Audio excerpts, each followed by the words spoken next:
Welcome to Session 5 of Bible Studies for Life. We continue through the Ten Commandments. Today we come to the one that, maybe we remember this one a lot. I think the one before, don't commit murder, that's probably the one that comes quickest to our minds. But certainly this is one that comes a lot of times. People think about this one.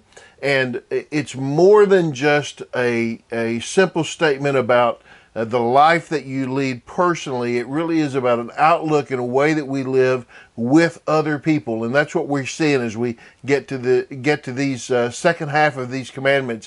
It's how we live with other people, and specifically, this one really talks about marriage and what we do in marriage and how we honor marriage. So let's look at this simple verse, chapter 20, verse 14. Do not commit adultery. Adultery encompasses any kind of sexual relationship, intimate sexual relationship with anyone to whom we are not married. So it's specifically saying that sex is to only be within the bounds of marriage. That seems pretty basic for a lot of Christian thought, except it's not basic for a lot of Christian practice. We know that to be true. It's certainly not the way the world looks at marriage. It's not the way the world looks at life, the way the world looks at relationships between men and women. It's not at all how we think about those things today, but it is a clear statement. Now, I think one thing that we ought to consider here is that the commandments, as they come down, speak to the universal condition of humanity throughout all of time. It's not just speaking to some specific kind of restrictions today. I mean, we always kind of think we're at the center of the universe, but he is speaking to restrictions that speak to all of time, right? That in that day, back when these commandments were given, this was a challenge, right? Sex outside of marriage was not something looked down upon by everyone. It wasn't the norm for people to wait until they got married and to only have sex within the marriage relationship. That was not the norm. It never has been, okay? This has always been a challenge for humanity.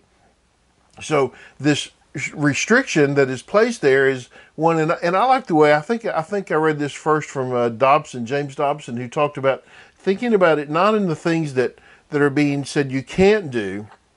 We often depict the commandments that way, right? Well, you can't do this and you can't do that, and thou shalt not and thou shalt not.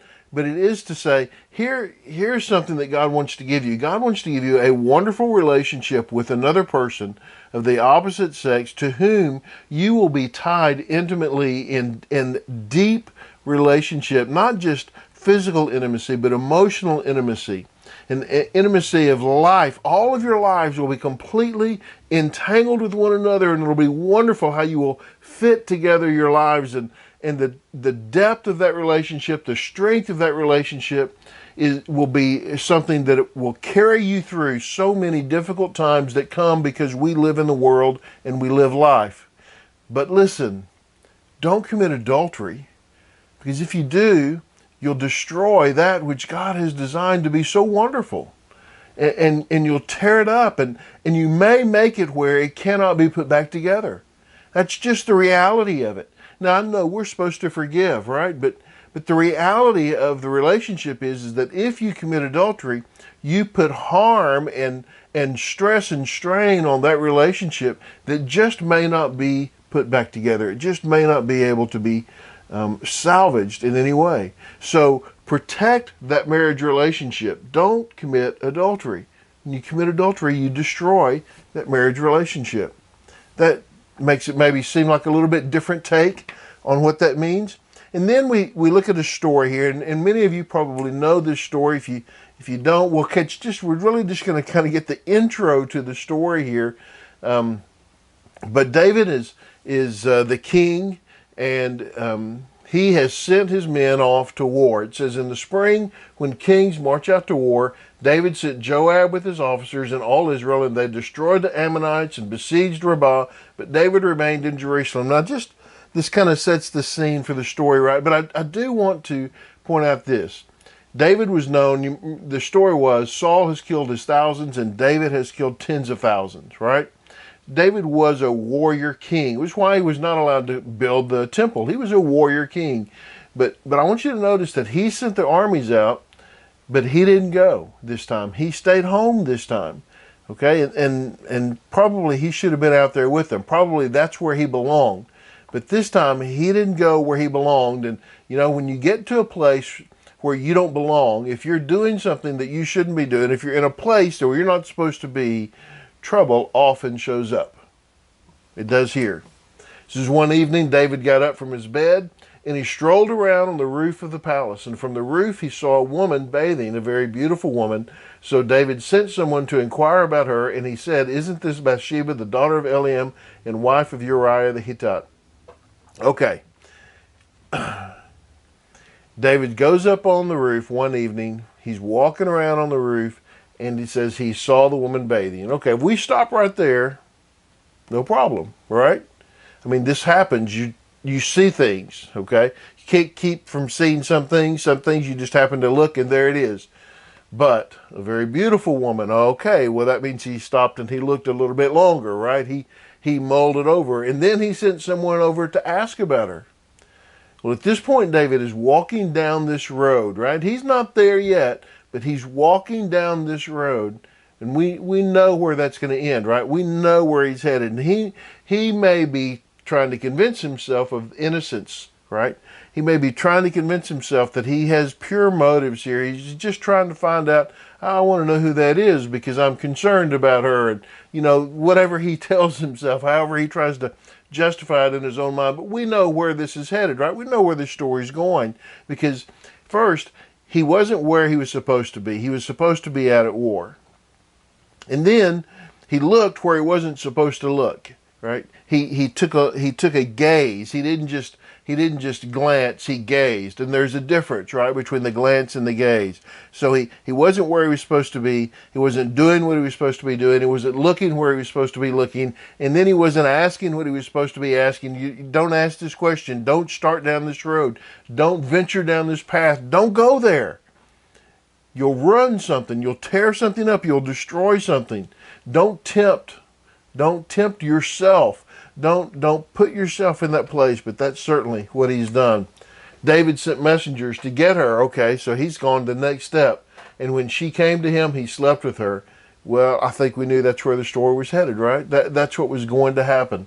Now, she had just been purifying herself from her uncleanness. Afterwards, she returned home. The woman conceived and sent word to inform David, "I'm pregnant."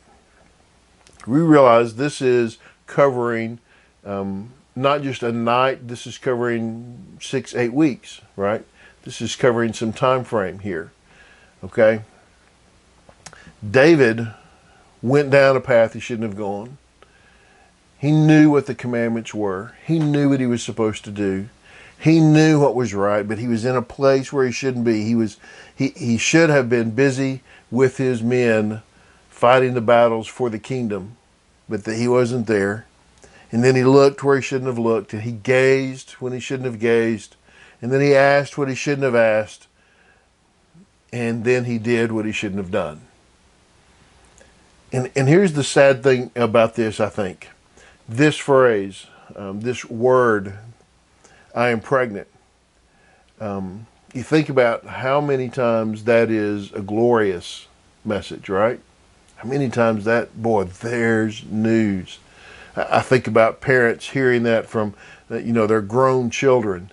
The first time when you find out that your kids, they're married, they call you up, they come by and they tell you, "I'm pregnant." I mean, there's this celebration, right? But that's not what's happening here. It's not accompanied with the joy that it should have been accompanied with. And that's hurtful, right? That's hard. Now, it's still a great message because it means there's life, right? So there's still something good. God brings something good out of it. God redeems that, right? And brings greatness. Greatness out of it. But boy, for David and Bathsheba, this was not the joyous celebration that it should have been because of the way it started, right? Because of what happened, and not her fault. I think she has no choice here. Right? She has the king bid you come, you have to come. She doesn't have a lot of options in this. And we know the rest of the story, how downhill all of this goes, right? But I want you to know that message of do not commit adultery is not to take your joy. It is to save your joy. It is to preserve your joy. That's what that message is about. It is to preserve that which is perfect, that which we are designed for. That's why that's there. Hey, thanks for watching. I hope this has been helpful as you study this lesson, prepare to teach, or you're just studying it. God bless you as you do so.